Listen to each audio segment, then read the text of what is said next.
social e plural, de onde absorveu farta inspiração na construção de suas obras.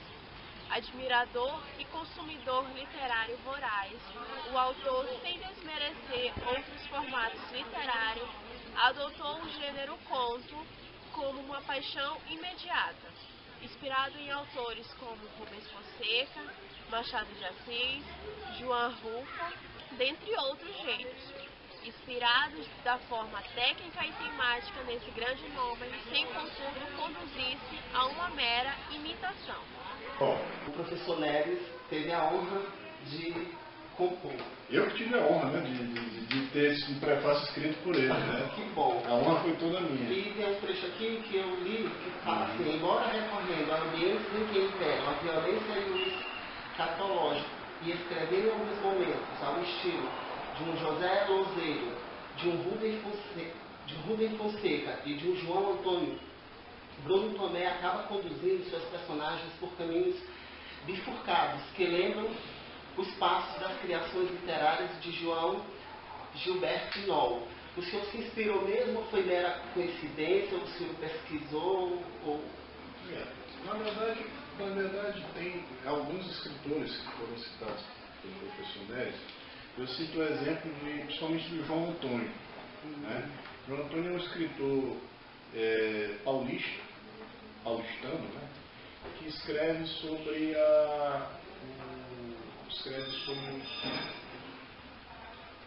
sobre o baixo mundo, vamos dizer assim, da malandragem paulista, né? Ou seja, escreve sobre jogadores de sinuca, pessoal da noite de São Paulo, na década de 60, 70, né? E realmente tem algumas histórias aí que eu me inspirei diretamente no João Antônio, né? As outras citações, José Louzeiro, João Gilberto Noll, né? Certamente foram inspirações indiretas, né? José Louzeiro já me lembro de ter lido Lúcio Flávio Passageiro da Agonia, que é um livro muito famoso dele, é maranhense, José Louzeiro,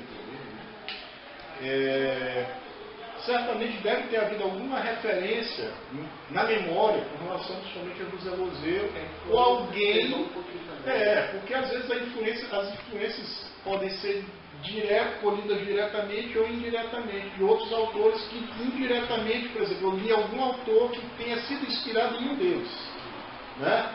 Então o universo literário ele é muito, vamos dizer assim, você pode colher fontes que podem ser diretas mesmo. Por exemplo, João Antônio realmente colhe diretamente. A lenda eu achei muito interessante e rico os detalhes, como desenrolou a história, foi uma história assim, minuciosa, esclarecida em requintes de detalhes. E eu queria saber assim, quando o senhor escreveu sobre a esfera jurídica, o senhor se espelhou na sua carreira ou o senhor já vivenciou algo parecido na esfera jurídica que envolve o seu campo profissional? Olha, de uma certa forma existe uma identidade de muita coisa que a gente escreve com aquilo que a gente já presenciou ou já ouviu dizer, né? Eu acho que tem um pouco disso. Tem um pouco de você ter inspirado em fatos, ou em histórias, ou até em eventos, ou até, às vezes, e também tem a questão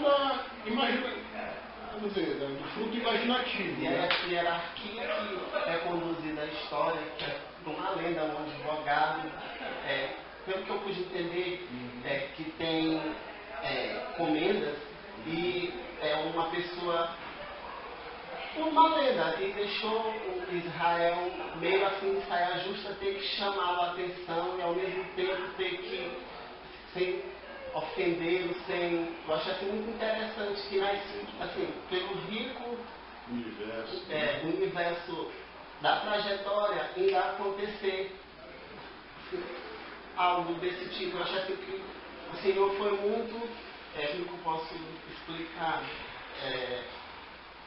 não deixar a desejar, assim, o momento que ele entrou, o momento que ele caminhava, os gestos. Entendi. importante você ter falado dessa questão da riqueza dos detalhes, porque o escritor, eu pelo menos imagino, né? Para você construir uma história, eu acho que não basta só a história, você tem que criar também como se fosse uma atmosfera, né? Com certeza, e é isso que passa. Tem que criar atmosfera. Então a atmosfera, ela é feita de detalhes mesmo.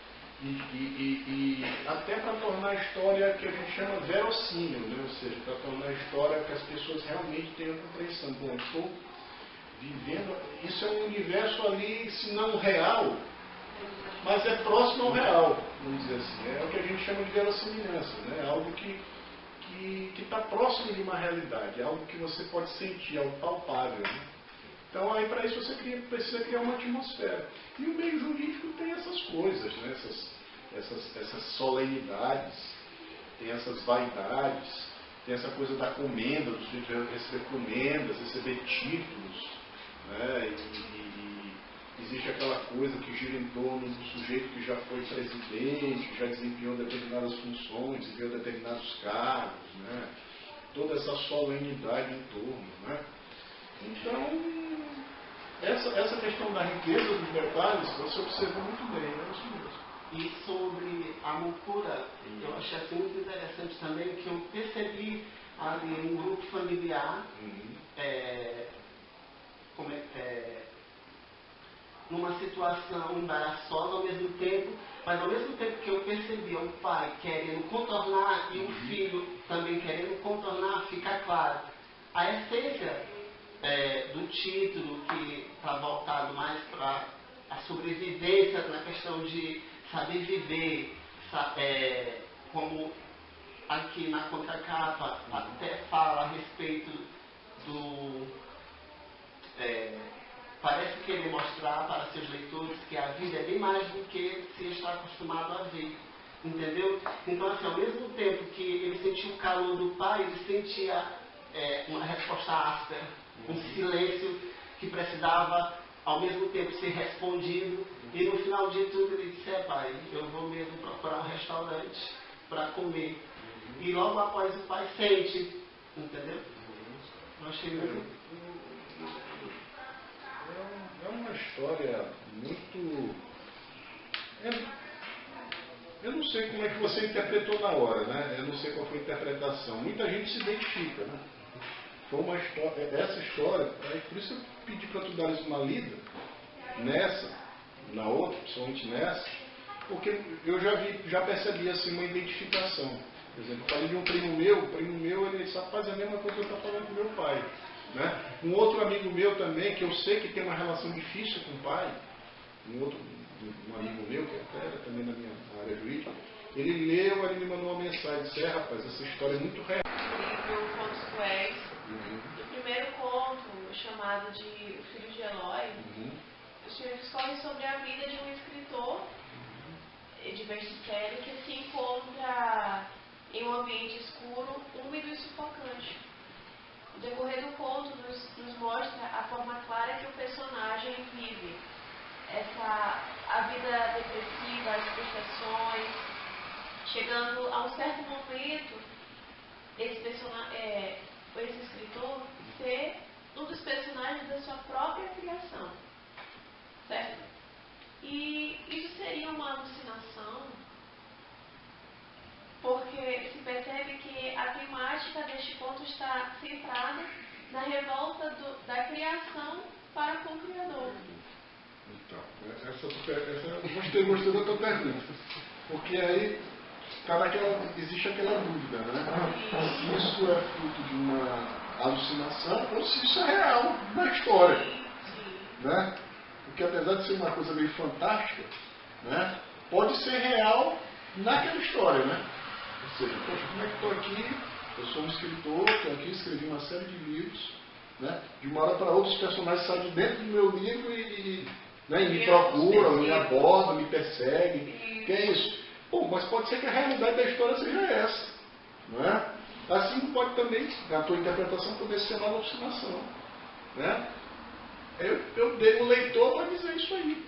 O que é mais próximo da tua realidade na leitura? Que aquilo é no fundo de uma alucinação ou se aquilo é simplesmente, realmente o personagem saiu de dentro da história e abordou e perseguiu e foi castigar o próprio escritor, né? Se vingar do próprio escritor.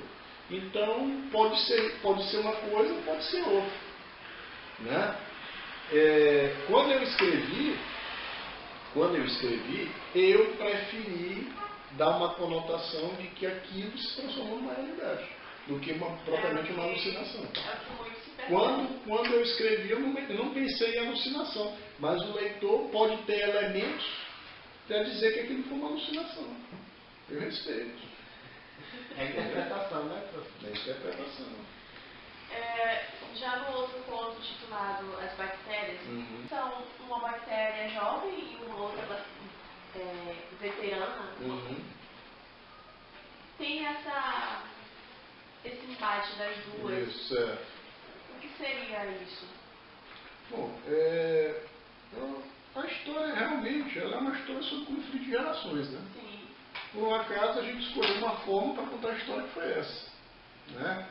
E aí eu acho que na época que eu escrevi isso, 2009 e tal, né? Não, eu escrevi até isso antes de 2009, eu escrevi isso bem antes, né? Certamente eu estava muito voltado a esse tema, conflito de gerações. Ou seja, alguém que quer